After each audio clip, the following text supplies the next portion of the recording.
Sahabat, setiap individu yang hidupnya penuh resiko akan memilih meyakini sejenis tahayul, sejenis superstition, sejenis klinik, karena itu dibutuhkan agar ia survive dan tumbuh berkembang.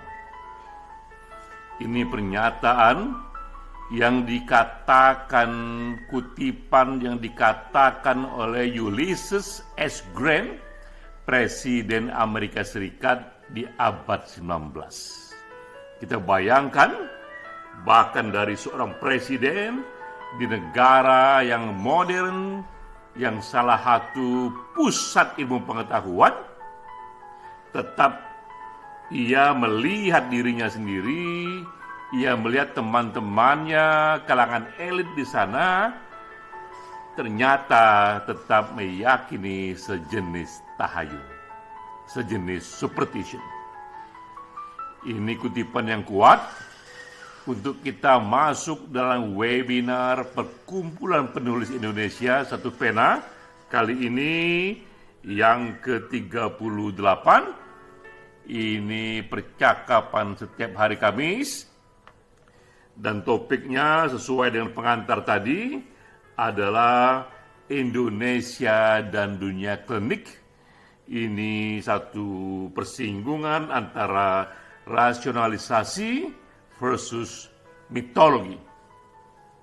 Saya memperkaya diskusi dengan masuk ke data-data yang mutakhir untuk menjelaskan, dan juga dengan tambahan fakta-fakta baru tentang bertahannya tahayul di dunia modern.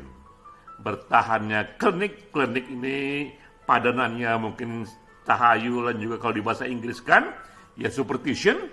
Mengapa ia bertahan bahkan di dunia modern sekalipun, sampai tahun ini, sampai hari ini, dan juga sampai ke dunia barat sana yang merupakan pusat ilmu pengetahuan. Saya mulai dulu dengan satu berita yang masih aktual, viral di Indonesia pada bulan Maret 2022. Kala itu Rara, seorang pawang hujan, ia diberitakan berhasil menghentikan hujan yang mengguyur sirkuit Mandalika, ajang motor GP yang diselenggarakan di Indonesia pada bulan Maret pertengahan.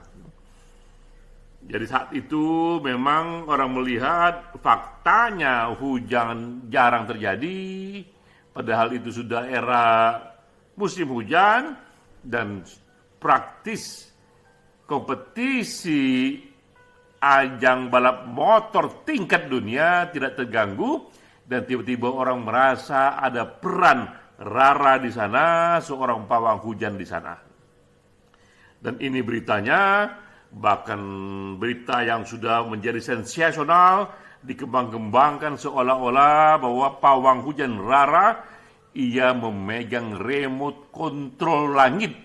Jadi langit ini seolah-olah seperti mesin kulkas saja, ada remote control di bawah yang bisa disetel. Rara memegang remote kontrolnya, sehingga diyakini ia bisa mengatur kapan hujan harus turun, kapan harus dibesarkan, kapan harus dikecilkan, dan juga dikabarkan ia bisa mengajak komunikasi gempa susulan. Jadi kehebatan Rara ini diyakini tak hanya soal hujan, soal gempa susulan pun bisa ia kendalikan, karena ia bisa berkomunikasi dengan dunia gaib sana. Jadi ini satu jenis keyakinan, superstition atau klinik ataupun tahayul, tapi masih diyakini dan masih dianggap efektif di dunia modern. Saya mulai dulu dengan data lainnya, bahwa tidak hanya soal Rara di Indonesia, tapi ini data yang diberikan oleh agen travel dunia. Ia mengatakan bahwa di seluruh hotel-hotel besar dunia, di seluruh dunia, Tak hanya di dunia timur, tapi juga di dunia barat sana, 80% hotel di dunia tak ada yang mencantumkan lantai 13 di sana. Walaupun itu lantai 13, kalau di lift misalnya kita melihat, setelah lantai 10, 11, 12, selanjutnya langsung melompat ke lantai 14. Lantai itu yang seharusnya secara fisik adalah lantai 13, tapi oleh mereka diberi nama lantai 14. Ini pun sejenis superstition, tapi ternyata per hari ini tetap diyakini oleh begitu banyak hotel-hotel bintang 5 sekalipun, di pusat-pusat peradaban ilmu pengetahuan sekalipun, dan mereka menghindari angka 13. Nah, ini juga hal lainnya, ini juga mengenai seni bangunan yang disebut Feng Shui. Ini satu keyakinan bagaimana bangunan itu harus ditata, jika ada tangga berapa jumlah tangganya, jika ada pintu menghadap kemana, yang semuanya itu dibuat berdasarkan perhitungan Feng Shui yang dirumuskan lebih dari 2000 tahun yang lalu. Tapi seni bangunan ini tetap bertahan diyakini karena membawa keselarasan dengan alam semesta dan juga membawa keberuntungan. Bahkan juga Feng Shui ini tetap digunakan di pusat-pusat peradaban ilmu pengetahuan sekalipun ketika mereka menyusun dan menata arsitektur dan bangunan. Nah, tidak hanya itu, kita beri contohkan juga di sini seorang ilmuwan besar. Ini Nikola Tesla, semua mengenal ini adalah seorang jenius yang perannya sama besarnya dengan para jenius lain karena ia menemukan aliran listrik. Karena Tesla inilah maka kita bisa hidup dengan kenyamanan electricity di era sekarang yang ia ikut menemukannya. Dan Tesla pun dikenal ia sangat meyakini angka 3 terutama 3, 6, dan 9. Banyak sekali kisah ketika ia harus pergi ke berbagai kota dan menginap di hotel, sempat ia marah-marah kepada direktur dan manajemen hotel itu karena di kamarnya itu tak ada angka 3. Ia menginginkan dimanapun ia ditempatkan, di lantai berapapun, pokoknya di kamarnya itu harus ada angka 3. Jika tidak, ia akan meledak, marah, dan ia minta diganti, dicarikan solusi. Yang penting ia tinggal di kamar yang ada angka lantai 3-nya. Bahkan kadang-kadang juga jika ia mengetuk pintu, ia ketuk itu 3 kali. Kadang-kadang kalau ia ingin lebih jadi 6 kali atau jadi 9 kali, pokoknya kelipatan 3. Ini keunikan dari Tesla, tapi siapa yang bisa saksikan?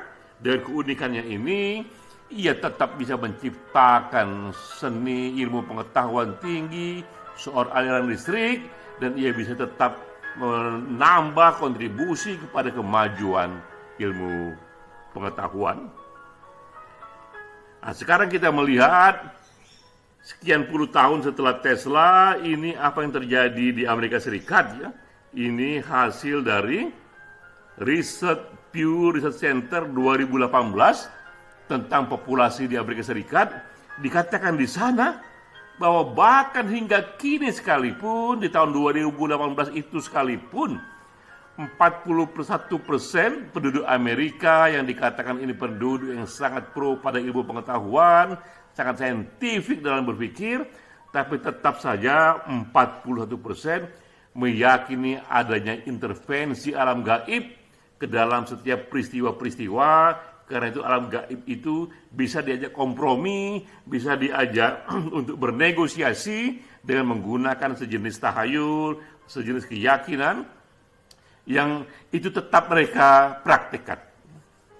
Nah, tidak hanya soal intervensi alam gaib, juga 36% meyakini adanya reinkarnasi, bahwa mereka, spirit mereka, badan mereka bisa mati, tapi spirit mereka tetap hidup dan akan mencari badan baru untuk hidup lagi dan hidup lagi di zaman yang berbeda dengan peran yang berbeda pula.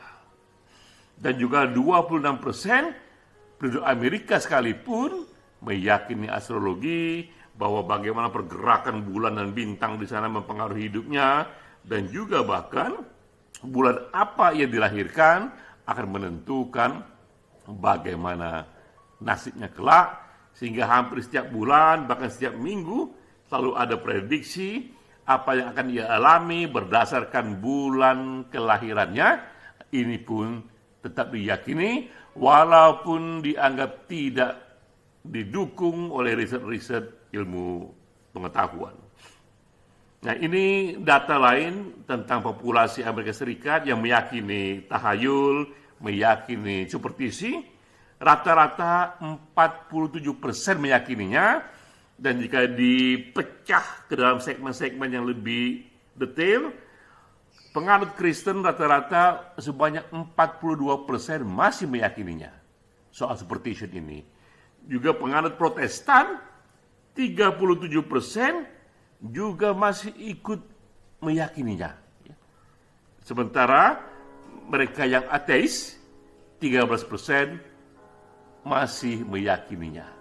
Jadi kita lihat memang ada gradasi dalam keyakinan kepada tahayul ini, kepada dunia klinik ini, kepada superstition ini.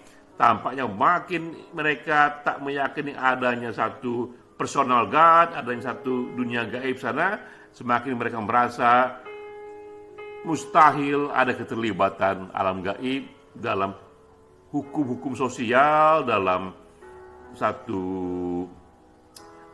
aturan-aturan yang menurut mereka lebih disebabkan oleh hukum-hukum alam yang natural, yang objektif, yang tak bisa diintervensi oleh apapun, bahkan oleh alam gaib sana.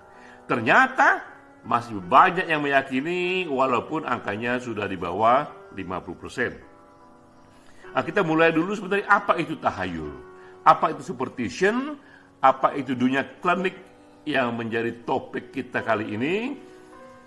Itu adalah satu bentuk keyakinan yang bertentangan atau minimal belum ditopang oleh ilmu pengetahuan tentang keterlibatan alam gaib yang mempengaruhi hukum alam dan hukum sosial.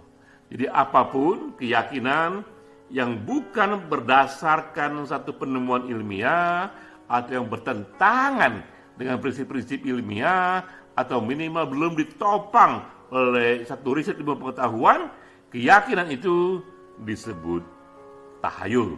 Dan itu ada banyak jenisnya, mulai dari keyakinan kepada astrologi, keyakinan termasuk kepada jimat-jimat, dan aneka kekuatan supernatural lainnya. Nah, ini perlu kita mengerti mengapa tahayul ini yang dianggap tidak ditopang ilmu pengetahuan ini masih bertahan hingga saat ini di dunia modern sekalipun, bahkan di pusat ilmu pengetahuan sekalipun seperti di dunia barat dan di Amerika Serikat. Penyebab pertama adalah hadirnya dua model berpikir pada manusia.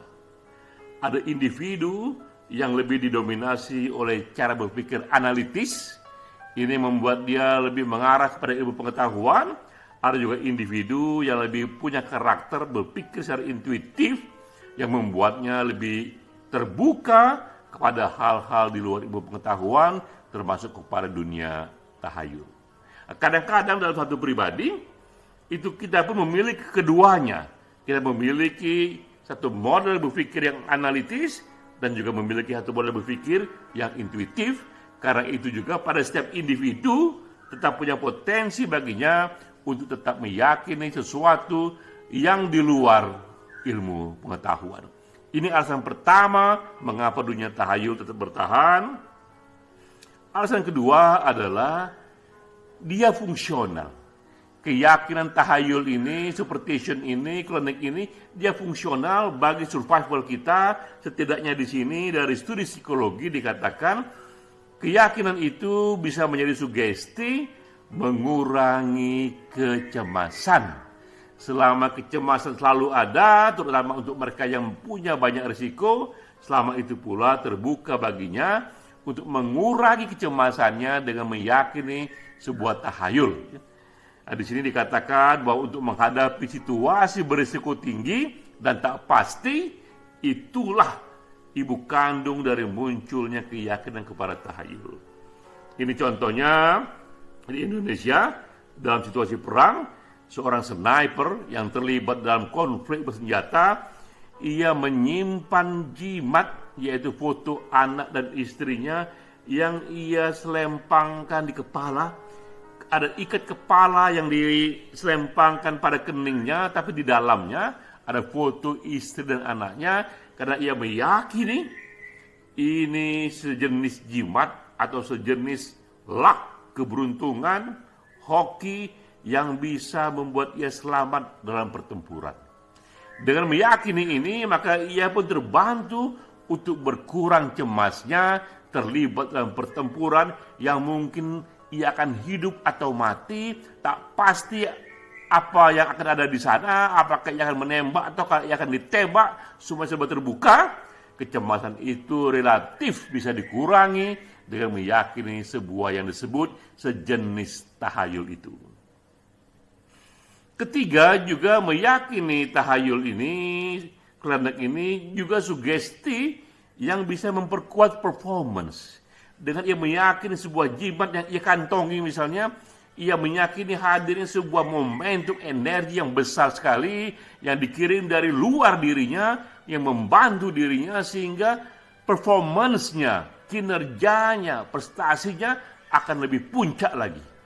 Jadi keyakinan ini pun fungsional bagi sugesti untuk meningkatkan performance dia. Contohnya di sini adalah Karim Benzema, pemain sepak bola Real Madrid. Kita lihat di tangan kirinya, ia selalu menggunakan perban sejak tahun 2019. Pada waktu itu memang ia mengalami satu kecelakaan dalam pertandingan yang membuat jarinya patah, tapi itu 3 tahun yang lalu. Tentu saja secara medis seharusnya sudah selesai, tapi ia terus membalut perban di tangannya, karena kemudian entah kebetulan entah apa, sejak ia memakai balut memang penampilannya sungguh luar biasa, memuncak terus. Kini di tahun 2022, ia pun dianggap salah satu kandidat paling kuat untuk menerima Ballon d'Or di tahun 2022. Ini adalah satu penghargaan bagi pemain terbaik di dunia yang dinilai oleh wartawan. Jadi ini pun tetap bekerja bahkan di pusat dari olahraga yang semuanya saintifik di sana itu, tapi itu diyakini. Alasan keempat, meyakini tahayul itu biayanya sangat murah sekali dibandingkan potensial benefitnya. Karena itu apa salahnya kita meyakini tahayul bagi pemilik hotel misalnya, atau bagi manajemen hotel? Apa salahnya? Toh murah sekali biayanya. Seharusnya ini lantai 13, ia hanya mengubahnya menjadi 14, toh biayanya tidak terlalu besar, hanya merubah angka saja dari 13 jadi 14. Apa kos ekonominya? Tak ada, tapi benefitnya siapa tahu ia memang terhindar dari bencana, siapa tahu itu justru menambah keberuntungan. Yang membuat tahayul itu juga bertahan, karena ternyata memang kosnya, biayanya untuk meyakini itu jauh lebih murah ketimbang kemungkinan benefit yang ia dapatkan. Nah, ini 4 alasan mengapa di era modern sekalipun, bahkan di pusat ilmu pengetahuan sekalipun, tahayul masih bertahan. Nah, ini contoh kasusnya. Mengapa Rara ini tetap didaya gunakan, si pawang hujan ini? Karena honornya hanya 5 juta saja sehari, sementara event ini, proyek sirkuit GP Mandalika ini, totalnya menghabiskan 1,8 triliun. Akan celaka sekali jika event ini gagal karena turunnya hujan yang minta ampun derasnya, yang membuat berbagai pembalap motor dunia tak bisa mereka berkompetisi dengan nyaman di sana. Apa salahnya jika hanya spending uang 5 juta per hari untuk menambah keyakinan, menyewa Rara, pawang hujan itu, toh nggak banyak dana yang di spending dibandingkan kemungkinan benefitnya itu. Itu pula yang bisa menjelaskan mengapa masih bertahannya tahayul ini. Nah, ini di dunia modern. Di dunia modern, tahayul akan terus hadir, tapi ia akan lebih dianggap sebagai local wisdom.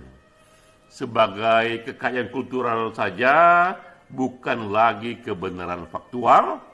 Tentu tetap ada mereka yang meyakini tahayul ini sebagai kebenaran faktual, tapi jumlahnya hanyalah minoritas. Majority akan menganggap tahayul ini bagian saja dari tradisi, bagian saja dari sejarah, dan tak ada salahnya tetap hidup itu karena dianggap ini bagian dari dunia kultural saja. Tapi untuk apa yang faktual, untuk apa yang menyebabkan cause and effect, sebab dan akibat, tentu saja dunia ilmu pengetahuan semakin lama semakin dominan. Efek tahayul sesuai dengan tadi kutipan dari Ulysses S. Grant, fungsinya lebih kepada psikis saja, psikologis saja, untuk mengurangi kecemasan individu dan juga untuk menambah sugesti, keyakinannya, memperkuat momentumnya, memperkuat prestasinya. Salam.